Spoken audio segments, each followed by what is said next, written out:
asked, I can't be bothered, I can't do this, Yeah. then you're already losing. If you can't do something, then you can't do it because you said you can't do it. There wouldn't be no regrets on it. The only issue is you could want one thing and want another thing, but both things can't happen together. Absolutely smashed it by asking that question. I said, you don't know how powerful you have been. Right, welcome, Aaryan. Good to have you with us here at HYA Football Podcast. Pleasure. For the people that may not necessarily know who you are and what your connection is with HYA Football, give us a little rundown of what's your involvement and yeah, just a little bit of context about yourself. So what I do is I come into HYA every day, meet the staff, meet the coaches, and we film some content together. So with this content, I'll be producing it, giving it to the YouTube channel. So everything you see on YouTube, even this podcast that you'll be watching, that's all edited by me. It's all had the green light through Barry. So both of us are working together to get you the best experience when you're watching HYA videos. Brilliant. So I should have probably given a bit more of a better introduction, but I think you've nailed that one. So you're pretty much the brains of the operation when it comes to all the media and social platforms that we're starting to become a bit more active on, and spread the message about HYA football.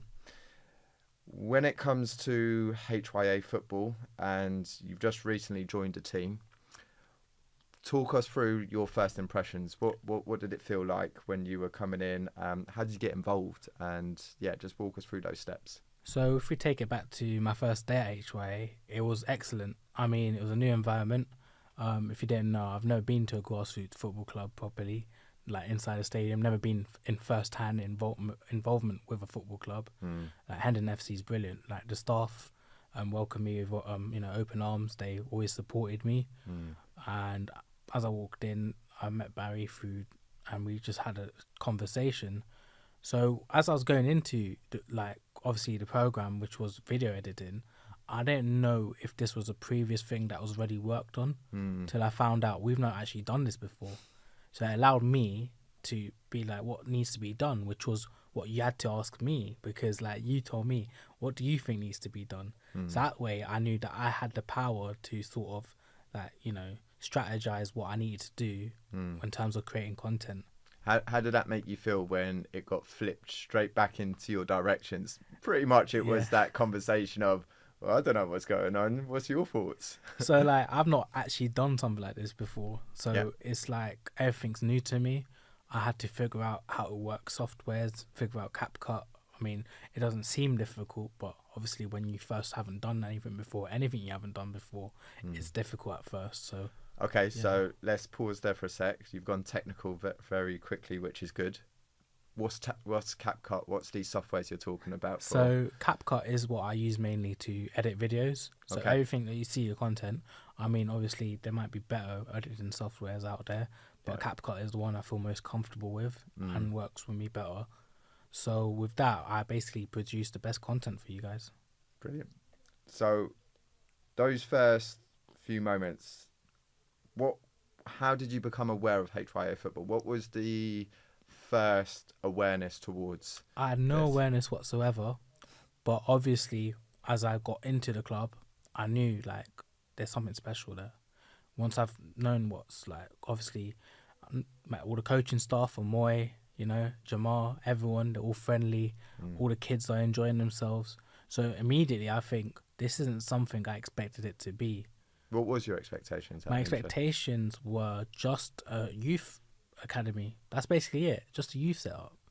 But I feel like... But what does that look like? So you've set up youth academy. In your eyes, what are you seeing, what are you expecting? Or is there no expectations when you see and hear those things? When I think of youth academy, I think of children up to the age of 16 just locking in on their football, working hard, training. But militant, like drill? Militant, proper all serious faces. When you go to HYA, you just see happy faces, smiling, joking around, not in a bad way, because their football is brilliant. I've seen some of the kids play, some of the talent they have. It's absolutely amazing. But the way they can do that, but also have fun and make friends at the same time, it just really surprises me. Is that a a good surprise, like from first impressions, meaning like, oh, that elevated my expectations. I thought it'd be really good with the militant approach, but it surprised me with this fun and creative and flexibility children and staff can have. What is that exceeding expectations essentially for yourself? Definitely. I feel like obviously the children, like, they're just having fun, they're asking questions, they're engaging well, and it's really amazing to see that, because obviously children like to be engaged in what they like doing. Football is their main passion. So the way HYA can deliver their football in such a way where they're never switched off, they're always on the go, they're always listening, they're always learning, the willingness to learn, especially at the younger year groups. They don't really have the same eagerness to learn as like the older age groups, but still you can see that the younger age groups starting to get into the habit of being able to ask questions, to ask for help all the time. Is that down to essentially the environment that's getting created by the coaches, by the players, by the parents? Because I think everyone's got a contribution element to that, whether they know it or not, towards how that environment gets created for fun, safe, enjoyable experiences. Yeah. I feel like obviously we've both been in school, right? And we know when we get homework, so when we get homework or when we have a subject that we don't like, we know we don't want to be there. We sort of got our mind doing something completely different in the lesson. Yeah. So the fact that HYA coaches and HYA staff are able to welcome, the kids and make sure that they obviously are always engaged, and they, the teaching methods used in coaching has been excellent, because from what I'm seeing, you tell the kids to do something, they execute it perfectly. Not all the time. Some kids, they have like, I don't know, they're a bit slower than the others. Like they, slow learning, they need to get things done step by step, break it down for them, which is completely normal. Even if parents are watching this or listening to this, they have to know that every child, they have different learning, mechanisms. Yeah. So, that's true. Which is why I'm seeing HYA being able to provide those different learning mechanisms and being able to make sure the children, obviously, they feel safe, they're having fun. I think that's the key thing. It's learning is not just blocked off as you have a group of people or individuals that a message gets laid out to them, regardless whether it's children or adults, and then everyone systematically is supposed to do X, Y, or Z of that instruction. The brilliance of, I guess, learning processes is the individual experience from it. So regardless of players absorbing that information, following on those instructions, and being very confident in delivering that challenge or task, there might be certain individuals at a different journey, and just the success of them sitting there absorbing information could be the win. But ultimately, I guess sometimes we judge too early, and when it comes to looking at individuals and where their journey's coming from, and when I say journey, I mean like if a child is finding it very difficult to listen to instructions, and the coach has worked with that group, with this individual for a while, and after a matter of weeks, they're able to sit a little bit longer and just be a bit more silent. That could be the win. That could be the victory at that moment in time. They may still have no excitement or ambition towards following out the tasks, but that comes with the gradual progress that we're seeing session by session. So I guess that's the bit of context when it comes to when they start listening, and they're doing, and then they're achieving. They're all the great ingredients, but so many people at different layers and levels of it. Also, I just want to say, Barry, like when I'm looking at these children, it's not always about the listening and learning, picking up things, the back and forth between learning and listening. Also, ability to like self-learn, self-teach is like where children, they know they can get better, they know that they can improve, so they ask for like help, asking you, what can I improve on? What can I do with this skill, dribbling? How can I dribble better? How can I do this better? Yeah. And the ability that the coaches have when they can obviously show the good points, what they're doing well, but also build a stronger foundation of what they're doing well. Yeah. As well, basically, normally when kids have weaknesses, or when adults even have weaknesses with their work, they normally focus on the weaknesses, but they don't really build on the strengths. And over time, the strengths become a little bit weaker in itself, and it just it's better. I think that's such a fascinating debate. It's like we all agree we've got our strengths, our weaknesses, and then with normal conventional, and I'll talk about the education system, they will highlight the weaknesses rather than highlight the strengths. Definitely. And I feel like obviously the weaknesses, it's good to have weaknesses because it's something to learn from, something that can make you achieve your goals. In what way? Let me challenge you on that one. Yeah. Meaning, because this is such a interesting topic. So say if little Johnny, right, has a weakness, can't shoot with his weaker foot like a lot of players, including myself, and we keep, as the coach, talking about weaker foot, which little Johnny doesn't want to do. What's our take on it? Do we continuously focus on that? Do we decide over time, I forget this, he's not responding to the way I'd like him to respond to it? Yeah. Or do we do something different? What's your thoughts? Honestly, if Johnny wanted to learn about how to do his weaker foot, this is my vision. A ball can come in from the right side, and a ball can come in from the left side. Yeah. The ball coming from the left side, he could either choose, using his own decision, whether to shoot with his left or right. The coach hasn't given him the objective what foot to kick with. It's up to him. Yeah. So obviously he could kick all of them with his right foot. But subconsciously, Johnny would know that, okay, I'm only going with my right foot.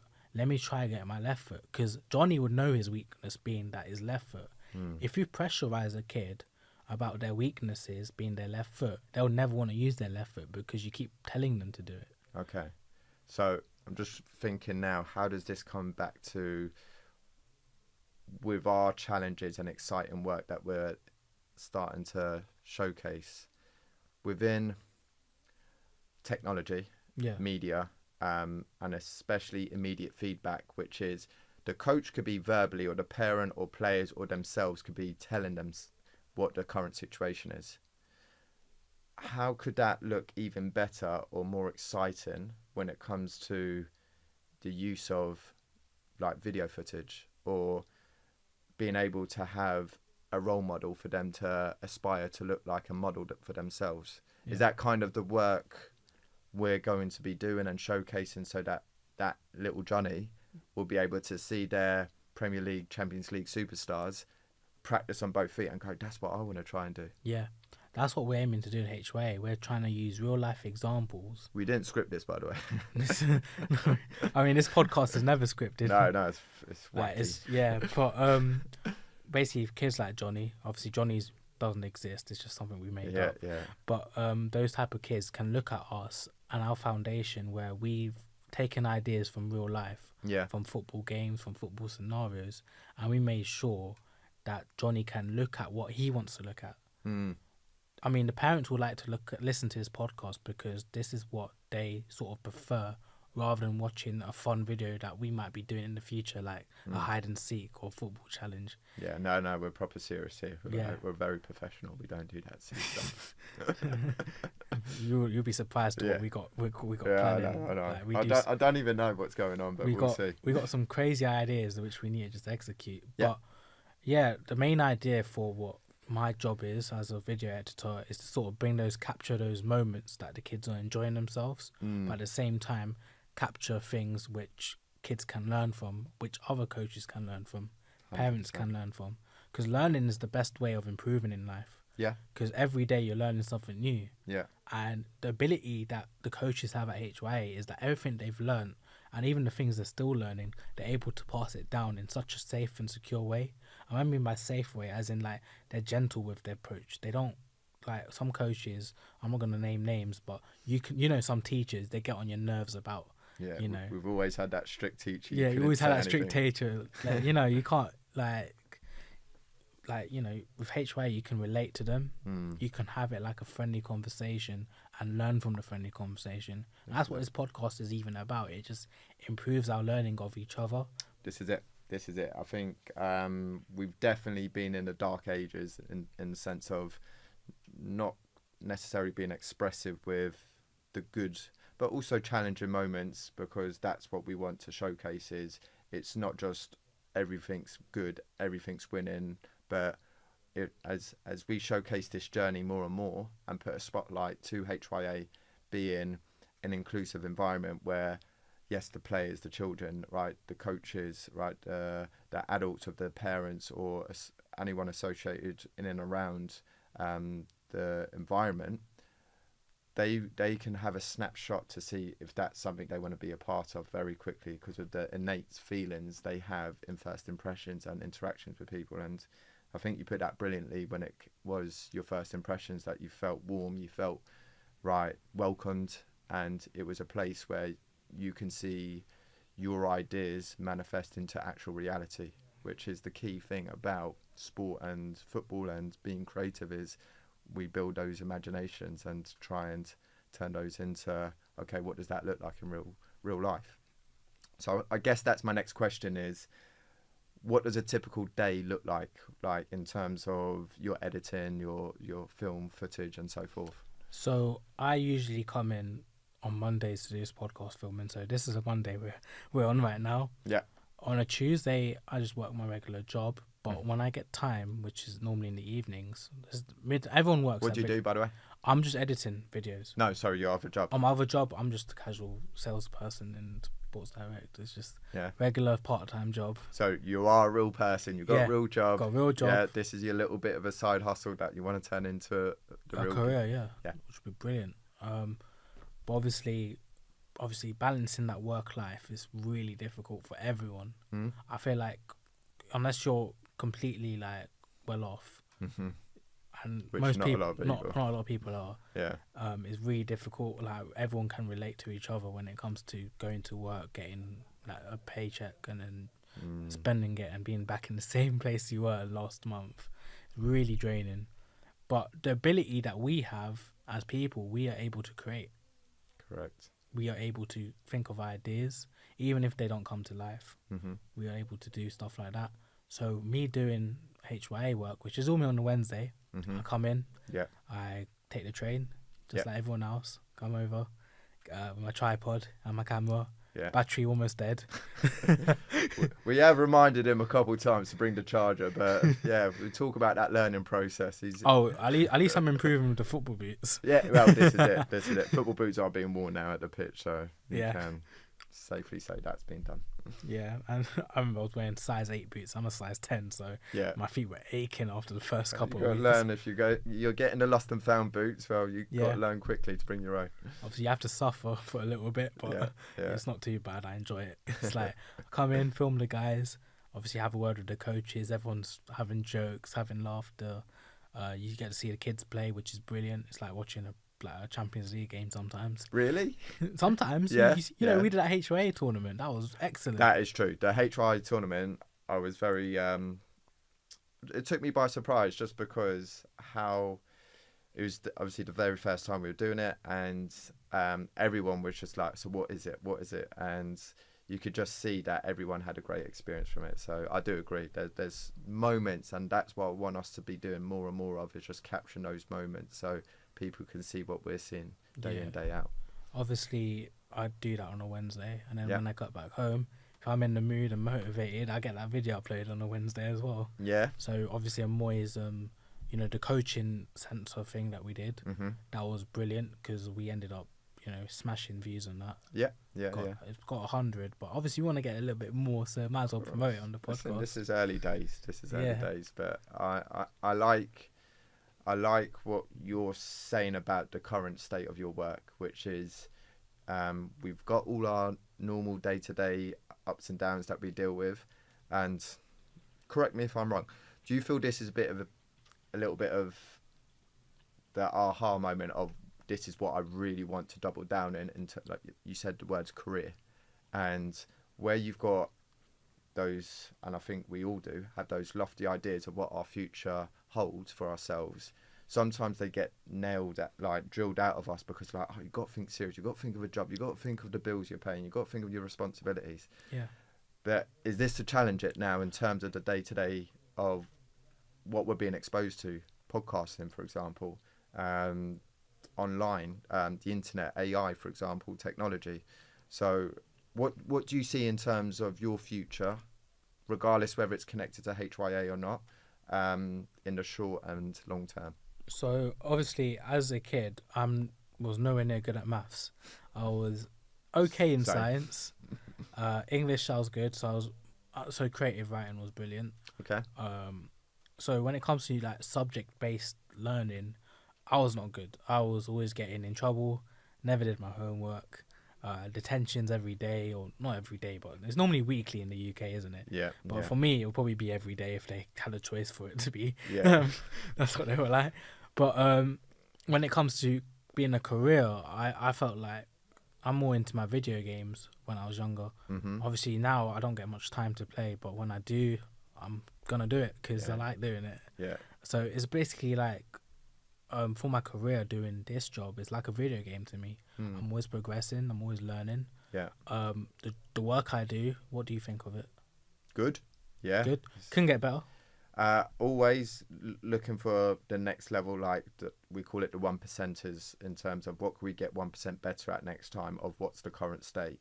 But from what I've seen, first and foremost, like we had some poor amateur videos by myself in the past when I had a bit of time during lockdown. Other than that, we were mute. We didn't have nothing. So for you to come in, breath of fresh air. And I love it when I'm working with someone who's already got their specialisms dialed in already. Yeah. So that's part of who you are, and we're just expressing those strengths, which is brilliant to see. Yeah, and I also noticed my weaknesses. I mean, obviously, we are in the early stages of HYA's like content. Yeah. We would like to get more done, more uploaded. Mm-hmm. It's all up to me. So if you guys I notice, think it's a team effort. Yeah, there's more than just yourself. But if we haven't uploaded in 5 days, that's on me, because like obviously that's when I have to do my work. Yeah.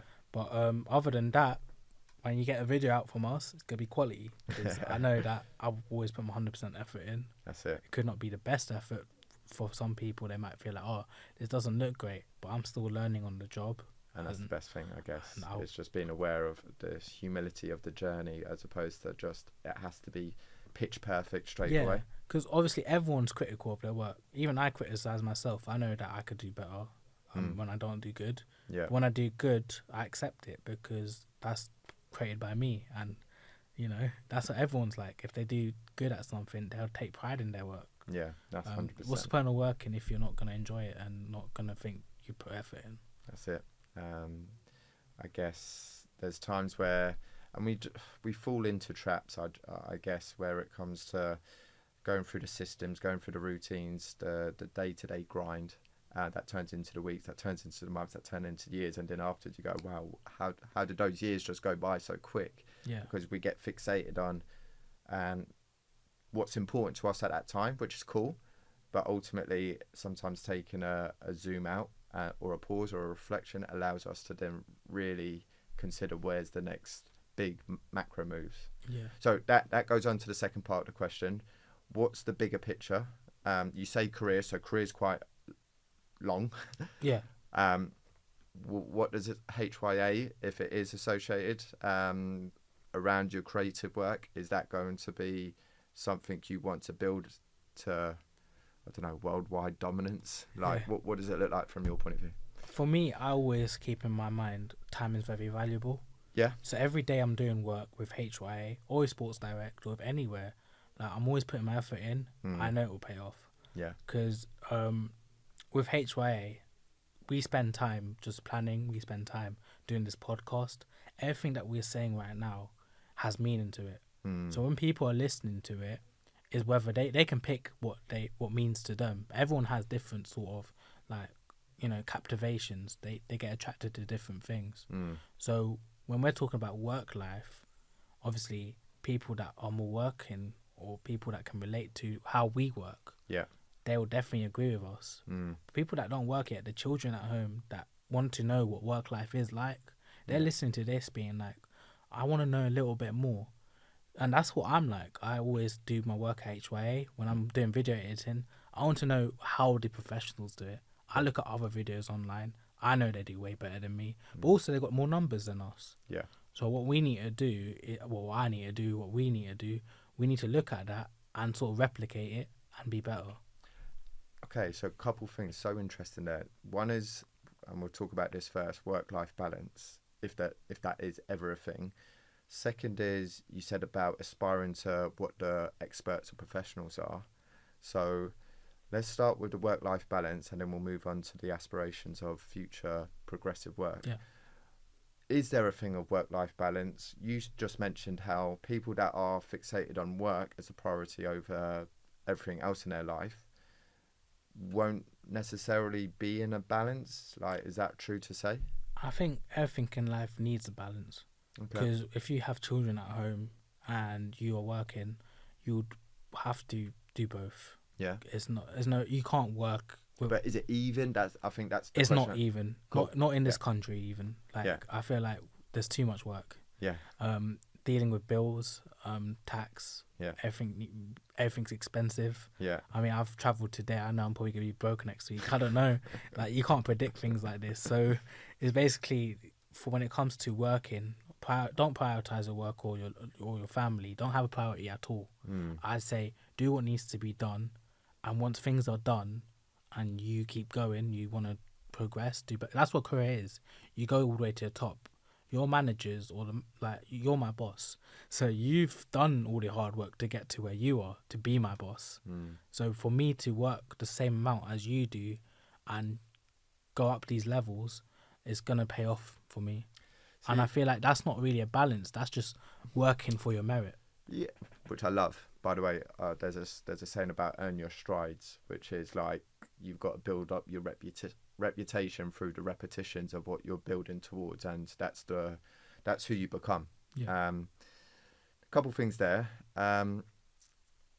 It's interesting because you'll go put me on a pedestal because of the years that I've had in front of you of work, but then I challenge that and go, why is it that way? Because maybe for example, my work in adult life, let's flip it and say I didn't do much, or which probably is true actually, but I just coasted. I could have gone for that job, but I didn't, right? I had personal issues. I had whatever the reason or excuses or justifications are.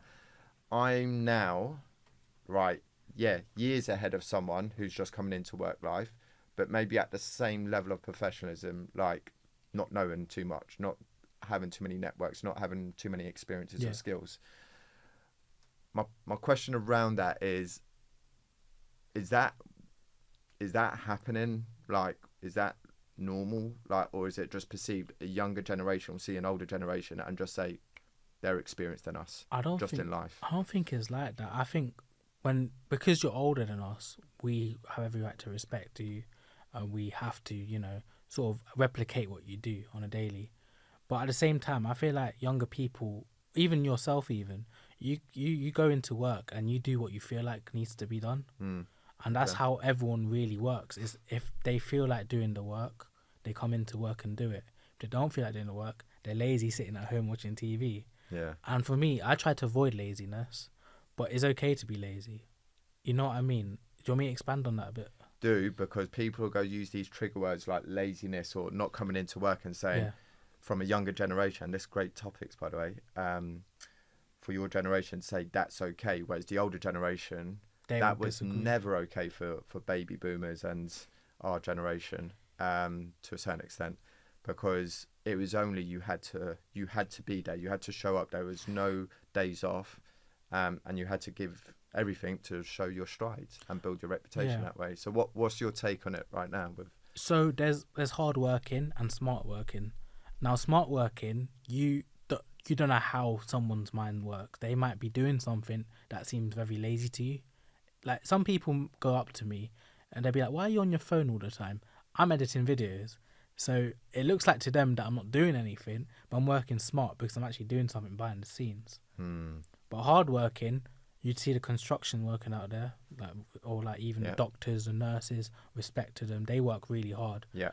But they're not it's like that's what you see as hard working. It's not. It's like they perceive hard working to be that. Well, that's my point. I was going to say, is it a misjudgment? Because again, are you trying to segregate that there's hard and smart working that are isolated, I think or can it get blended because of misjudgment? I feel like everyone works hard in their own way, in their own profession. Yeah. Football players, they're to someone that's not a football player, they're just playing a sport for fun. Whereas a football player is like, I'm training every day, I'm eating the right food, I'm playing football, which is hard work. Yeah. And they might not even like playing football. They might just be doing it for the money and they're good at it. Yeah. So it's like, that's how it really works. It's like, if you feel like doing something, go for it. I don't encourage anyone to stop thinking about their dreams. But what happens if then, in reality, because it does happen at a time where people go, you can't just think about dreamland. Yeah.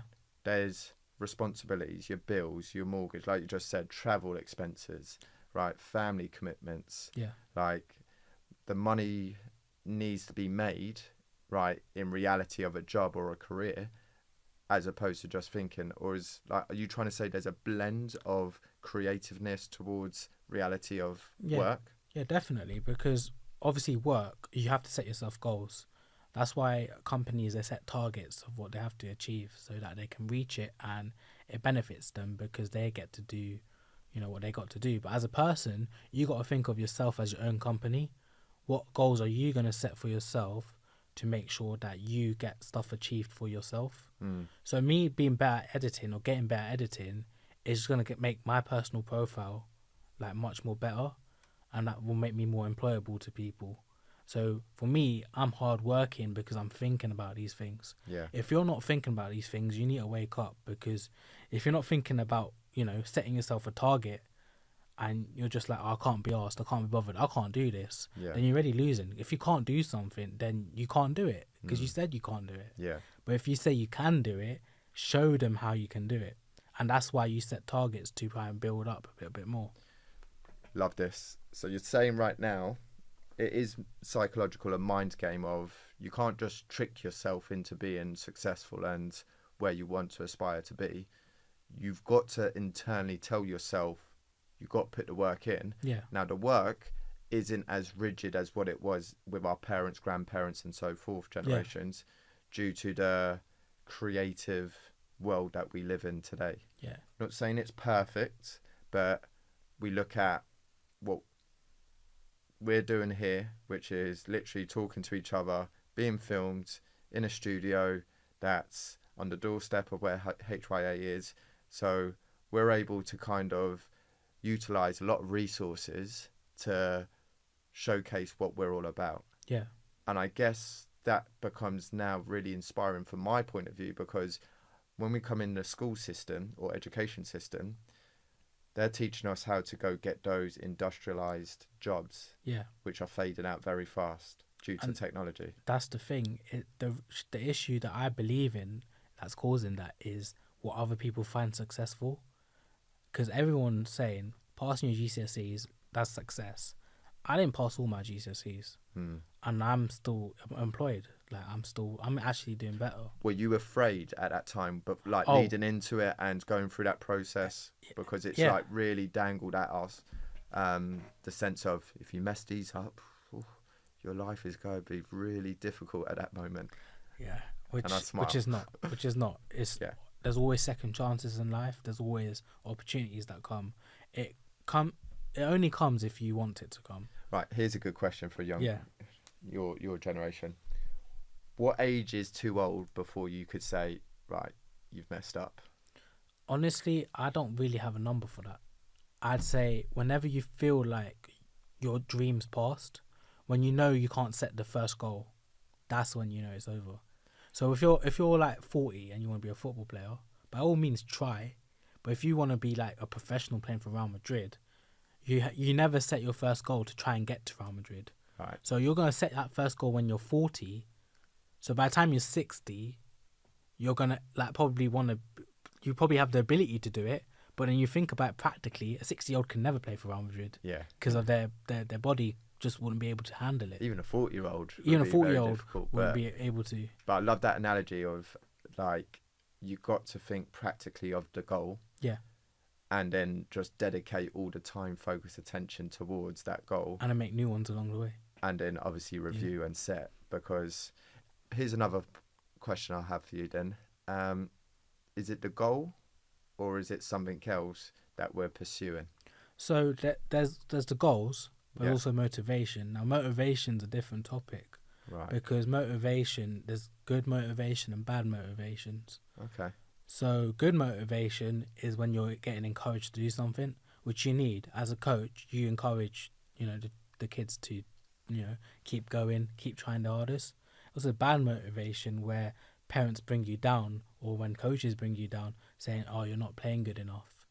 And people, Is that motivation, or is that just self-awareness of staying how it is? the thing is with bad motivation, there's two different ways to be motivated. There's a way where, there's motivational theory. I don't know it, but what I can tell you is that some kids take criticism differently. Yeah. If you tell them you can't do something, some will prove you wrong, Yeah. but some will definitely just fall into that thing where they just know they can't do it. Or Well, in motivation, my little bit of awareness towards it is there's intrinsic. So what's intrinsically driving you that makes it a carrot that you're pursuing, or is it a stick that, where you're alluding to the bad or poor motivation, is still within your head telling you can't achieve that? So it's the stick saying, right, why are you trying it? What's the point? Right, they're all better than you. Right, you're never gonna make it as a Real Madrid player at the age of 62. Yeah. So it's all of these things, and I guess the blend of reality and dreaming is a delicate, whether we say balance. When we say balance, I always think even first, but the balance could be out of balance. Yeah. Right. But I do consider that there's an importance of what we say to ourselves. Yes, external feedback is going to be given to us regardless whether we accept it or not. Yeah. Right. We're just aware of when someone's shouting at us versus someone smiling at us. That's feedback. But then it's how we internalize that. So that's the thing. What I see a lot of parents do when their child is interested in something, they basically, if a boy wants to play netball, a parent will be like, "Oh, that's a girl sport." Immediately, their dreams cut off. Okay. There is boys netball. Yeah. But because the parents said that no, we couldn't do it. Yeah. I'm not blaming parents. It could be anyone. Yeah. Even if the kid's friends. Yeah. Or someone said you can't play dodgeball, you can't do this. It's That's a dream stereotyping, gone. Yeah. It's social demographics of genderizing sports. Yeah, exactly, Yeah. which is completely wrong in my opinion.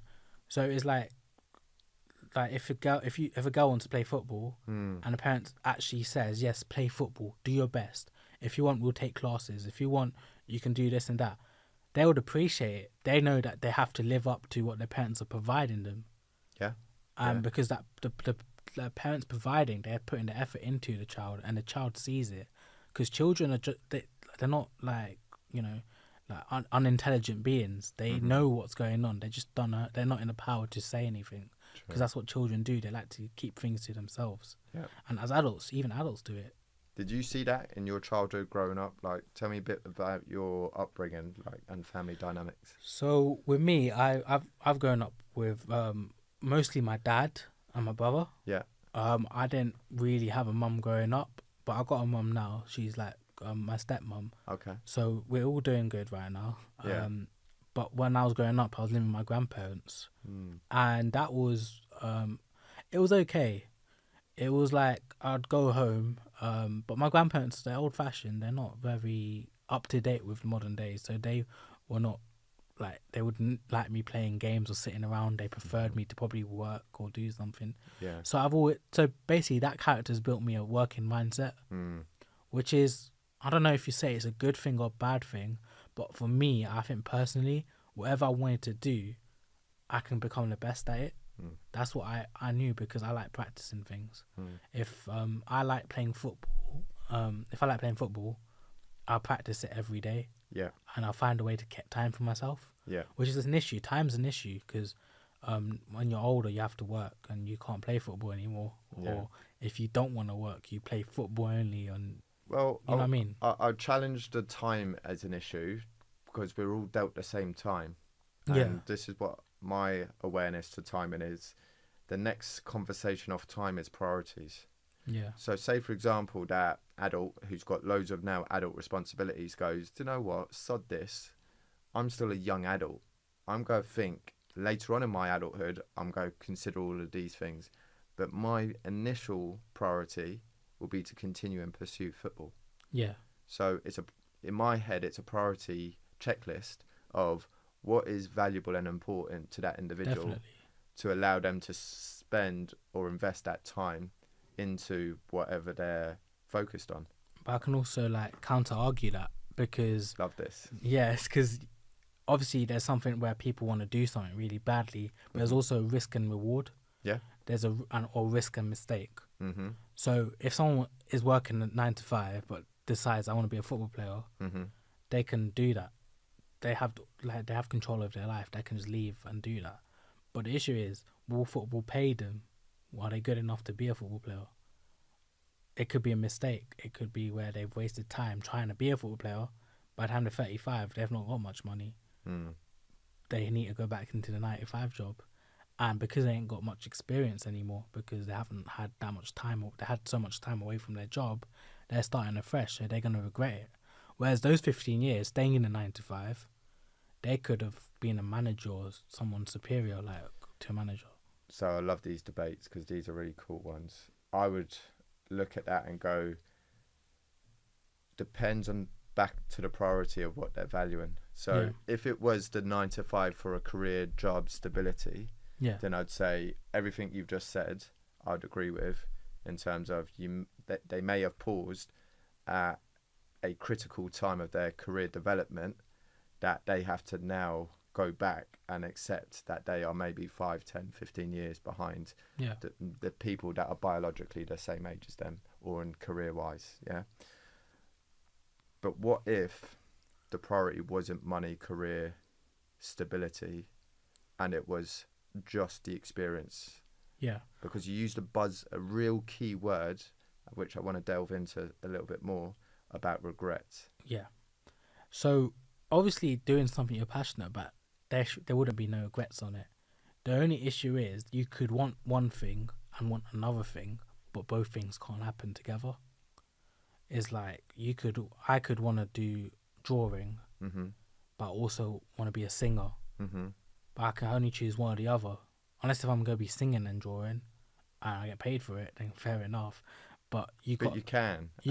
And you could be poor at all of them, but you're still doing it all. Yeah. So there's the activity itself, or number of activities. Then there's the level of... I think it was a bad example I gave there. Regardless. All right, go back to the football one. So, So the person that's left their stable job is now playing, say, semi-professionally. So the aspirations were to play in the Champions League, but obviously now they're playing Tuesdays and Saturdays and training on Thursdays. Would we say that because they tried, they doubled into their goal, didn't hit the heights of where they expected it to be? Yeah. Would you say waste and regret, or an experience and were able to tell a story and shape them more? It's annoying because there's so many like football players out there that are fallen talent. Yeah. They're not. They're just people that were committed to the sport but couldn't make their dreams come true. Now, that's when you need to ask yourself, as myself as well, did you play football to do Champions League, or did you play football to enjoy it?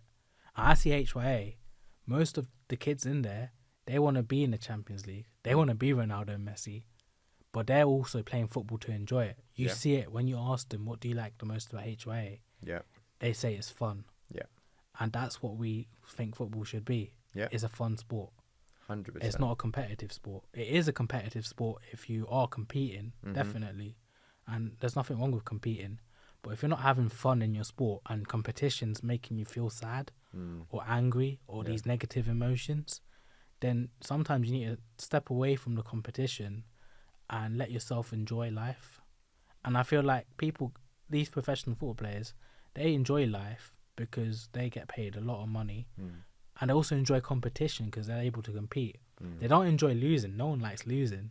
But losing's a part of competition, which is completely fine. Yeah. And you do see a lot of football players fall because of losing. Like if they've lost a Champions League final, they're never the same player.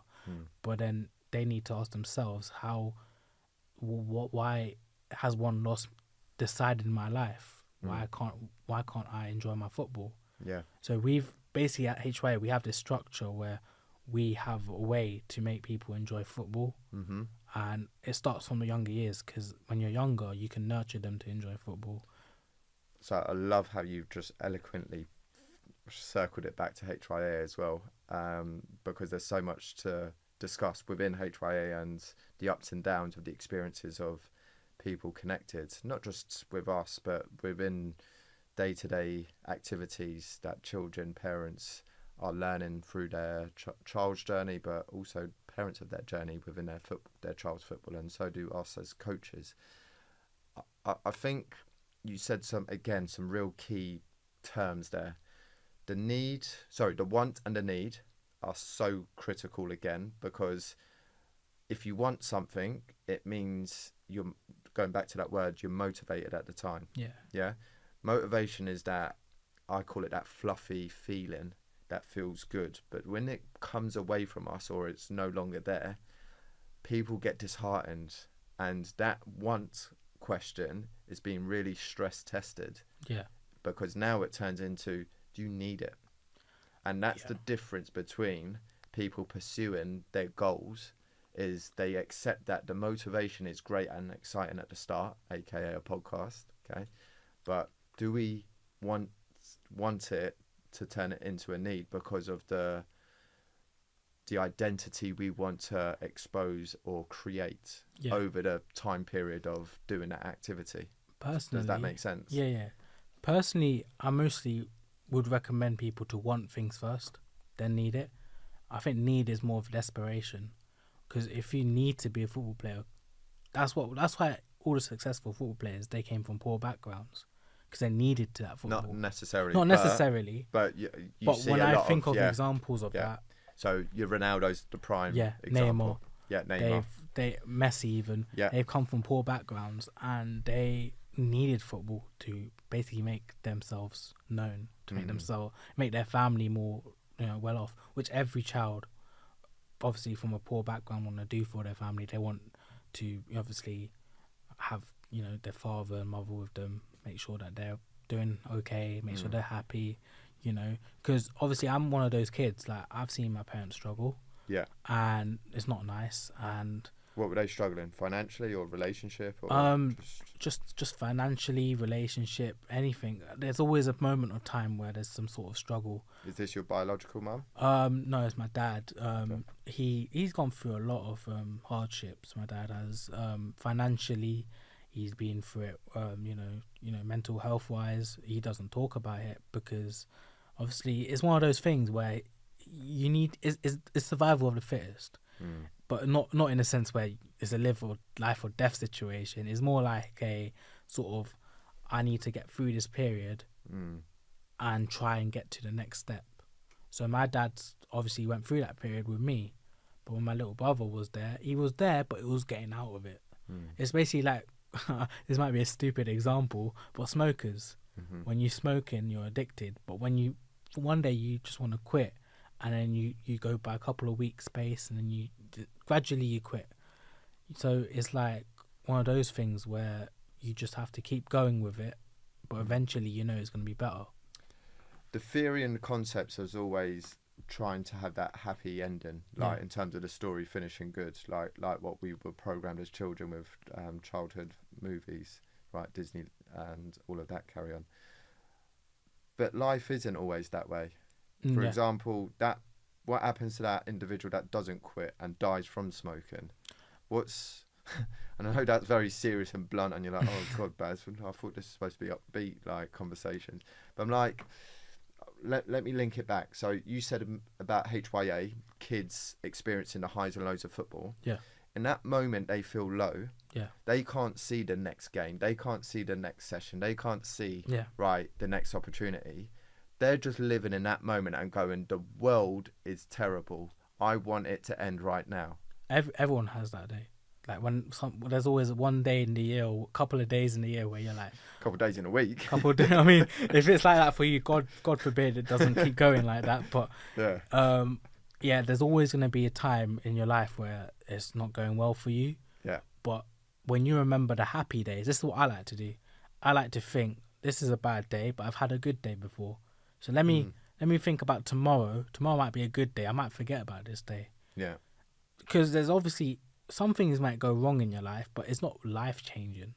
If you lose a game, it's not going to change your life. It's just the game you've lost. You played in a game. You have to count yourself lucky that you got picked for the team to play in a final of something. This is it. It's perspective at the same time, because there's so many other variables. And I guess this is a life lesson for all of us to be considering, which is gratitude towards where we're currently at. Yeah. Like, there's this conversation I've had with friends before, and they've listened to it from whether it's podcasts or wherever else. And they said, we are exactly where we're supposed to be right this moment in time. And that took me by a little bit of a deeper thought, because I like that kind of stuff. And I was like, so true, because all of our experiences, all of our relationships, all of our skills has got us to where we're currently now. Doesn't mean that's our definitive, that's it. Yeah. There's always the tomorrow, which could be a worse day, but then that still is an experience to shape us even further for the following day afterwards. Yeah. And I get so enlightened and optimistic, and just I guess it stems back to my childhood being so sweet and innocent and prolonged. And I thank my family, my friends, my environment for having that childhood. And that's what I see of my adulthood now.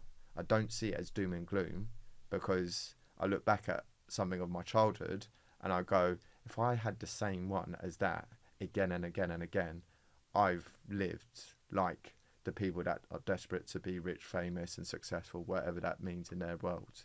Because it's so important to me that people have those experiences so that they can look at their future and be so excited for the next thing to happen, as opposed to just go, but what about this problem? Yeah. What about this final I lost? What about this game I didn't play in? It's the what abouts. It's because you're thinking about a situation that never occurred.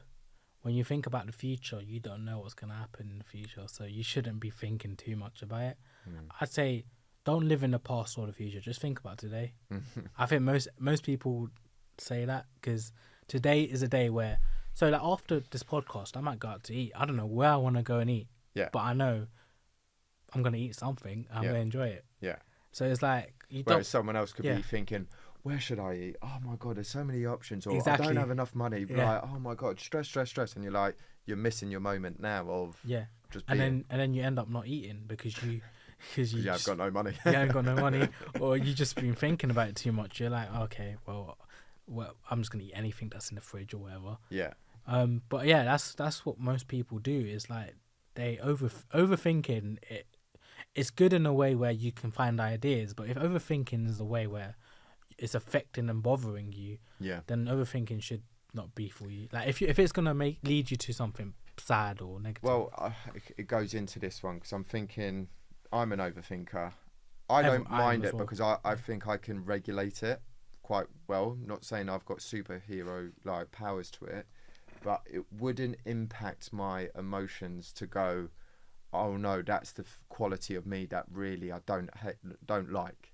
I go, no, that's part of me, and that's what makes me even more unique and thoughtful. Or when I'm trying to think about the environment that I walk into, like a room of people or a coaching session, or even a place of like dread and fear, like going to an exam hall. Or I remember there was a time I did a skydive and wait, what? Yeah, I did a skydive. My sister took we were out in Australia. My sister lives that way, and for Christmas she had already done one about 2 or 3 years prior, and what told me that I had to do it regardless if I was going to die or not is because my mum had done it.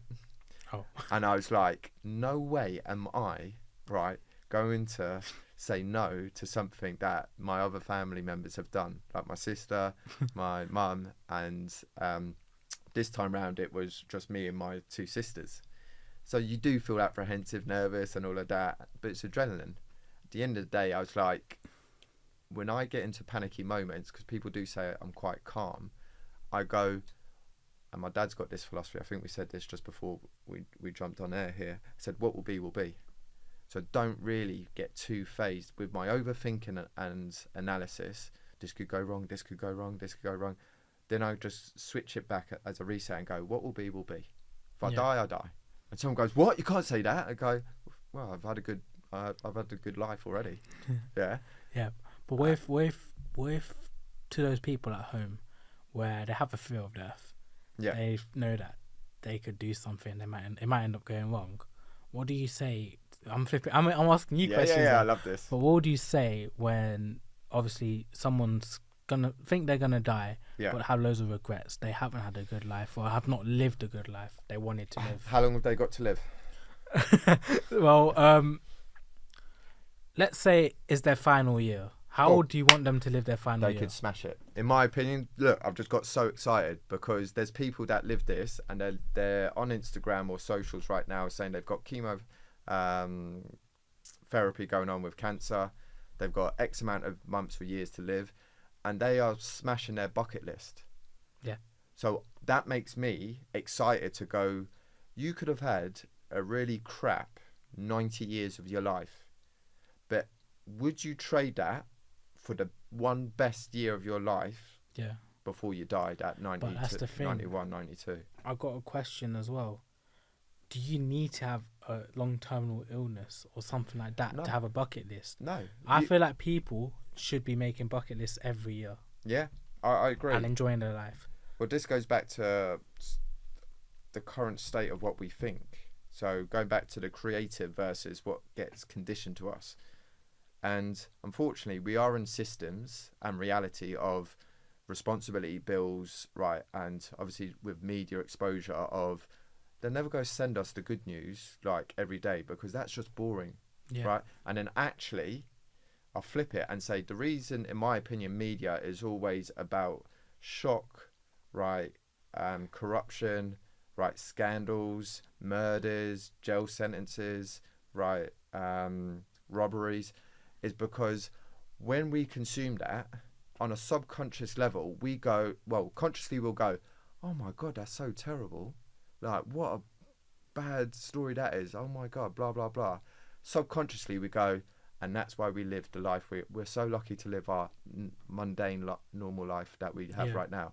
And we don't actually grow into what could be aspirationally like thought of our lives. So I think that's what happens in terms of the systems we're exposed to. Which is also why I want to also ask, what about the people that don't live normal lives? What about the people you don't know in HYA, but let's say there's a child in HYA that comes in, doesn't live a normal life, very sad all the time, and football is a way that makes them happy. What would you say? How do you if they ask you, what should I do with my life? What can improve my life? How do you approach that? And it's a difficult question. Yeah, can't answer it. No, I do. Listen, these deep chats. I think I've played this out so many times with students that I've worked with in the past. But I'd say it to myself initially, and I'd say it to who knows me, my friends and family, that I am a deep thinker. I'm always thinking optimistically, even though I could be very pessimistic and go, oh, this is crap, this is rubbish, this is that. But always because I like the underdog story. So when someone has an underdog story, like a child, an individual saying, can you go and help me? First thing I'd say to him is, you've absolutely smashed it by asking that question. I said, you don't know how powerful you have been to be open, vulnerable and sincere to go, I need help, or I need to seek some answer to my question that I have. If they are deeply thinking about that as their concern, like that's a major issue that they're battling. Which is difficult because most children, I mean, not most children, but some, I don't know how to word it. Children, right? They keep things to themselves a lot. Yeah. Which is difficult because as parents, especially parents, like parents don't know what's going on in their child's head. So I think people that are outside of an environment of a day-to-day, so for example, if I were to speak to your dad about you, he could or could not depending on how he feels with me and my identity I present to him, could offload a lot of stuff that he doesn't tell to you. Mm-hmm. And the reason why he doesn't tell to you, because he's got this inner belief of it may disrupt the relationship, or it might have an uncertainty to it, towards it, because you are day-to-day living in terms of your behaviors and interactions. That's what we do. I do it in my family home as well. Right. But when we offload to someone that's outside of our like inner circle, our tribe, then it becomes a little bit like therapy, because now someone could be able to listen, take upon that information. They don't necessarily have to fix it, and that's the problem I think most people try to do early. Is someone presents a problem, someone tries to present a solution. They may not want the solution. They may just want to get, like you said, that child, for him or her to say something and just get that feeling of it being out of their head and into reality that someone else is listening to. They might not be at a place right now because of all that internal trauma to get logical information or advice and guidance around what they're going through. Because that's already another 3 or 4 steps ahead of where they're not even thinking. So this is coming into a bit of psychology of just sit with them, and I've heard this in podcasts, sit with them in the mud of their current situation. When they feel open and honest and prepared, wanting to seek more, they'll ask the question. Definitely. I think we jump in too early with labelling and giving probably the right answer, but I always say with poor delivery or poor timing. And that's the key thing about relationships. It's listening in to figure out how do you serve that person without trying to be the hierarchical, like, if that is even a word, the hierarchy of that person to help them up, because they might not want helping up. They might just want someone to be dragging them into the mud, sit next to them so that they feel that connection's there. I don't know if that makes any sense. No, that completely makes sense, because obviously a child has a problem. And to be able to solve the problem, it doesn't really need a direct approach sometimes. Sometimes you need time to progress for the answer to come. Children, and I don't say just lightly just children, because I think children are more equipped to open and seek answers, to get then shut down, and that initial rejection or shut down of not getting the answers they want is what turns into adulthood. So that's why I say childhoods get robbed very early at times, because we as adults, present our problems to the child and go, don't forget, don't worry about that. That's silly talk. But child. And then a child is going, but that's the most scariest thing I've gone through. Like, they don't know how to comprehend what they're experiencing because it's their first time going through it. And sometimes parents probably had. That's the thing, though. I wouldn't say just parents. I say it's adults. It's how we present ourselves, adults to children. But as adults, I mean, I'm not saying this to be disrespectful or anything, but as adults, is it difficult to see, because you were a child once, right? You asked those type of questions. Maybe it's similar, maybe it's different, but is it difficult to see that you were once in that position, or how is it like as an adult? Because I'm not fully there yet. I'm more of a child going into adulthood. Okay, I'll give you a couple of contexts. So when I was your age, I was actually a couple of years younger, and I started to then become this new identity of an adult, but we're adolescent. So I was working part-time at the time. My role was, as an early coach, coming in as a adult figure. I really found that so funny, because I was like, how are they calling me Mr. Dowling? Like, why are they giving me this like prestigious title that I have got authority? I want to be one of the kids running around and playing like with I'm just what Barry. They're doing. I'm just Barry. I'm just a kid. And they're like, no, you got to listen to him. And I'm like, really? And I was like, cool, I'll play with this. Like, and all I've seen it. That's what I see in my store. Like, they call me, listen to the man. Don't do that. The man's talking. I'm like, huh? Exactly. So then when you have those like out of body moments of someone labeling you, and you're not prepared with that identity label yet, I always say just smile, because yeah. that's just new territory that you're not familiar with. Yeah. But play with it, right? And I've said that to a few people I work with. It's just when we go through these new roles that we are presented with, it's okay to feel uncomfortable initially. If you want to lean into it, obviously going back to want and need, you go explore with a want, and then eventually you go need to do it, as like you just said, because I've got my adult years now to show that yes, I have been an adult for X amount of years, right? Even though I look really young, right? But I guess now I still feel the same and think the same.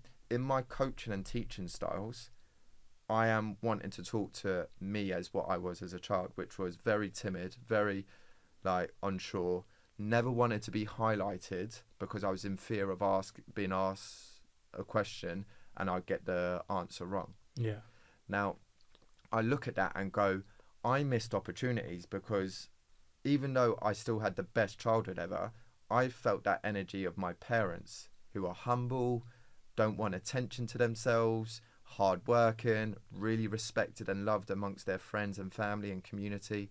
So all of those good ingredients, but what they probably lacked is inner belief and confidence of what they wanted to say and do, which was still factually like the right and moral things, like good things to say and do.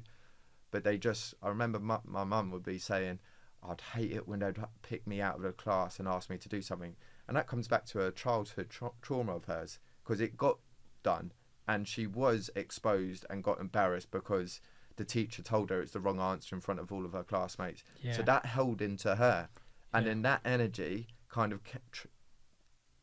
came into us a little bit as children. And even as adults, I can see it play out. Even then, it's like ethically, the teacher's done wrong there. Because as a teaching... Not wrong, I just think they lacked empathy. And that's where we are right now, is we're in a position of considering so many facets of someone's psyche, meaning their mental frame, because of the pandemic, because of mental health, because of just we are better at wanting to express how we feel, because your generation are teaching our older generations like it's okay to talk about yourself. Now, if you want to just be literally sitting on a beanbag and going, oh my God, I can't work today because I just feel so hot. Oh, I have those days all the time nowadays. And I'll be like, right, listen, come on, you've got to wake up a little bit here, right? There is a bit of reality towards this kind of self-fulfilling prophecy that we still got to do the graft and get on with work and like show your worth. Yeah. But ultimately, I just want I want people to be heard. I want people to be listened to, and that's hopefully the environment HYA is that people can come to us, and even if they're coming with concern, criticism, like I received some feedback from a dad recently, and he was saying, oh, this isn't happening in this session, this is happening, and he's being apologetic and giving me the constructive feedback. I'm like, if you don't give me that, right, even though I can see elements of it happening already, then I don't have extra, not to tell off like the team and stuff like that, but just for us to be aware that that's my next skill set, is to speak to the team and see what's going on in their minds. Why are they feeling that way, right? How can we make things the 1% better? Yeah. Right? So it's all of these learning experiences of our family upbringing, community upbringing, and we're seeing these golden nuggets of things we want to just deploy in what we want to do in our futures. And I love all that stuff, because that's when I'm saying the future looks really good. I know there's all this crazy crap that's going on with the rest of the world that we can easily dissect and talk for days and days on end about. But if you want to solely focus on what's going on in your world and the people connected around your world, people will just go, right, that Aaryan man, he's just always optimistic, right? He's always like glass half full. And then people get attracted to that kind of energy, regardless what you say, just that aura and energy about yourself, people warm to that. Yeah. Yeah. So that's the kind of vibes that I also like. Want to bring up something new. I always learn not to expect anything. Yeah. It's like, where did you learn that? I don't know where I learned it. I just feel like it's just come to me. Like, obviously everyone probably expects a lot in their life. Yep. They always think surprises will happen. I mean, Yeah. Man United playing Tottenham on Wednesday. That's a shock. That's a calamity. Yeah. They should be relegated. No joke. And I'm expecting Man United to win, but I'm also, in my mind, I'm like, I don't want this to be an expectation which doesn't get fulfilled. But all right, so we could go deep with expectations, or we could go a bit lighter. I think in the football lightness, I think, yes, you're right. I think Man United should win because they're playing Tottenham. And I'm an Arsenal fan. I'm a Man United fan, so I hope they win. Yeah, I think Man U should do the job, but then afterwards it's like, what do you reckon will happen from that? Because you won the FA Cup last year. Yeah. To keep Ten Hag, your manager, in for another 6 months. We are good at surviving. That's what I could say. Tottenham. Is that the new expectation? Let me say that. Tottenham is like a rabbit. It has no survival instincts. It'll get hit by a car. Whereas Man United is like a wolf. We're hungry. We're poor. Yeah. We're doing bad. Yeah. But at the end of the day, we end up getting food and we're happy. I think you'll win. I do think you'll win. That was so stupid. Like that analogy of the rabbit and the wolf. No, I loved it. You took that visualization because I could see the rabbit just jumping back down its rabbit hole and never coming out again until, I don't know. Hope it goes down the ladder to Championship. Yeah, well, this is it. It'd be quite funny if they did get relegated. So, yeah. What's your thoughts this season, apart from relegation battle? I feel like this season's more of a it's a wasted season. It's one of those seasons where you're just playing It's like, you know, when you go to a football club, yeah, you don't care how you play as long you get a couple of goals. And if you win, it doesn't matter. Yeah, that's what the Premier League is like.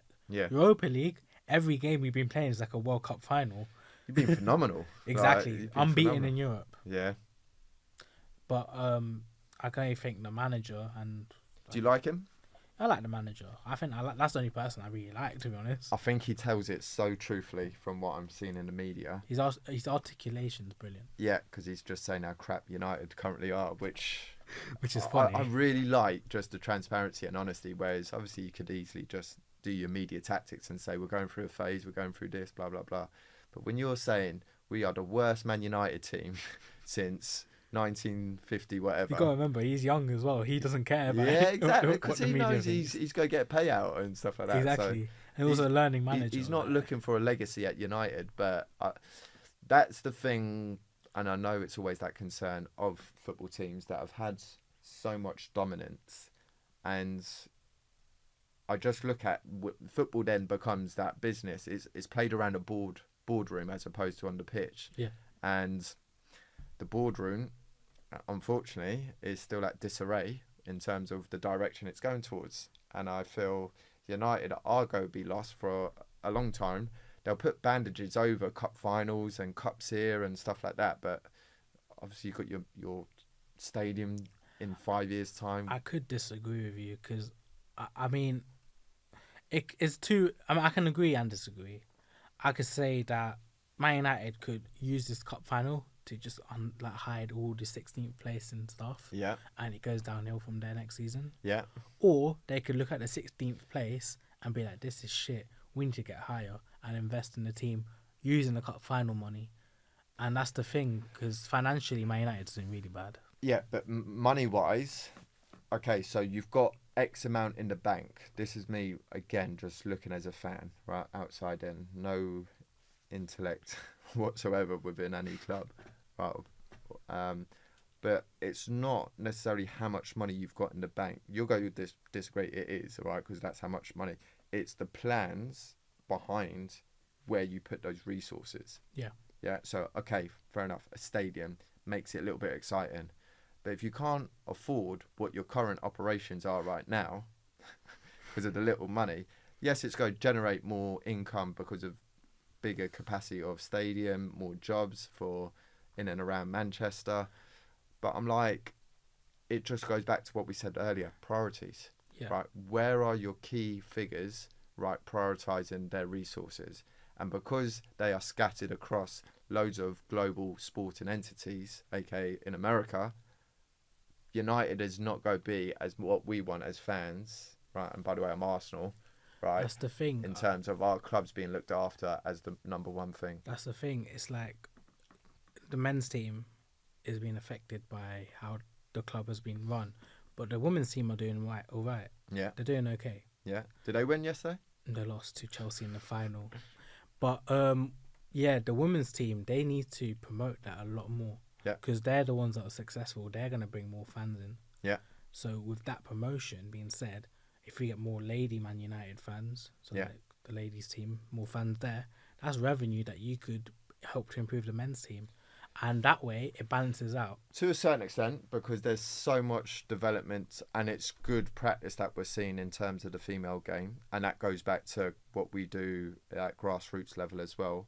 I do feel in the next 5-10 years, there's going to be such a huge development of the female game based off it having the respect it needs and deserves. Yeah. So the broadcast and exposure, right? So like this weekend we've had the men's and females like FA Cup finals. Yeah. And we want to continuously see it as an even playing field, even though the money generated in each like gender it's different. is still different. Yeah. Because then we go back to cultural and societal prejudice, right? And people will always debate, why would we want to watch that sport for that gender versus what we've known, like what you said before about male netball players. Yeah. So it just comes back to business model, which is the supply, which is developing, right? And then the demand is like people will become more aware of it because truthfully, I don't know the statistics, but there will be more fans based off if you've got more females participating in a sport or any activity, then those family members and anyone connected to that individual superstar is going to bring more and more people, and then that's going to inspire the next generation. So I'm not saying it's going to be evenly like we said with work-life balance, but ultimately it is going to progress relatively strongly in the next 5-10 years as it has done already in the last 10. So but it goes back to... It is exciting though. It goes back to what you do really importantly, which is capturing those moments of young children, boys and girls in their moments of those highs and lows. But yeah, listen, we've gone through none of what was structured. I suppose we have. Let's finish off with a quick fire round. Let's go. Yeah. So I've got a couple questions here. So we get a little bit more intel and insight towards Aaryan. So let's go with question one. A chance to relax the mood and bring out more of your personality. We obviously said your football team is Man United. Why? My dad supports it. My grandparents support it. So it's only right if I did. True. All your brothers? Brothers, sister. Yeah, mum. so it's all family. There's no All family. There's no outcast of a... No outcast. Okay. Favourite player, past or present? Wow. Well, I got so many. One. Has to be Man United or could be any other club? Man United, and then we'll extend it to any club. Okay, Cristiano Ronaldo. Yeah. When he was at Man United for the first time. Yeah. Any club between... If I say an Arsenal player, would I get in trouble? No, because I'm an Arsenal fan. I like Thierry Henry. Did ya? Why? I think he's got everything to him. He's got pace. He's got finishing. Yeah. He's got dribbling. Yeah. And pretty much an all-round player that you want. His energy. I was going to say Henry as well. He doesn't score a lot of goals. He doesn't score a lot. He scored a lot, definitely. But when you think about Ronaldo, Messi, he ain't scored as much as them. Yeah. But when you watch him play for Arsenal, because Arsenal's a shit team, and he just made that Arsenal team so good. I don't know. I think Arsenal were robust at that moment in time, but he was already a few years of where the game was going to, and that's what surprised everyone in football, where Arsene Wenger wanted football to look like. Generational talent. Yeah, I loved him. Yeah. Great player. Favourite social media platform? I use Twitter a lot. Do ya? Yeah. Just Is that for your generation, like younger generation, use it? I think people do at my age. I mean, in their 20s or late teens. To tweet or to post videos? Tweet, scroll. Yeah. Wherever they want. So you use it for entertainment, bit of a scroll. Take comments. Yeah. I mean, if you're a football fan, Twitter is the place for football. Yeah, I agree. But Especially non-league football is... I'd say it's my favourite. I'm not really a social media person, to be honest. I'm not too big on it. I mean, if you think YouTube's social media, then It is. YouTube. Yeah. I'll go YouTube. Yeah, I'm a big fan of YouTube. Right, go-to snack when you're making all this content late at night and you're working at 1 and 2 o'clock in the morning. I don't know why, but cereal hits different at night. Yeah? What cereal? Cheerios. Cheerio. Oh, Or rubbish. actually, Weetabix. Weetabix, yeah. Yeah, Weetabix. Yeah, how many? World record? My record? 7. Fit in the bowl. Yeah? Just mash it up. Yeah, just stacked. Do you mix it or do you have to eat it? Break it and... No, actually... Yeah, that's what I was going to say. Yeah. Some people mix it. I'm like, when it No, goes I soggy, could- it's I like, don't that's like that. rubbish, yeah. Right, dream holiday.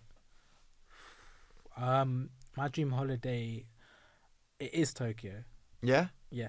A lot of I people feel say like it's that. still overrated. I think it's a bit overrated.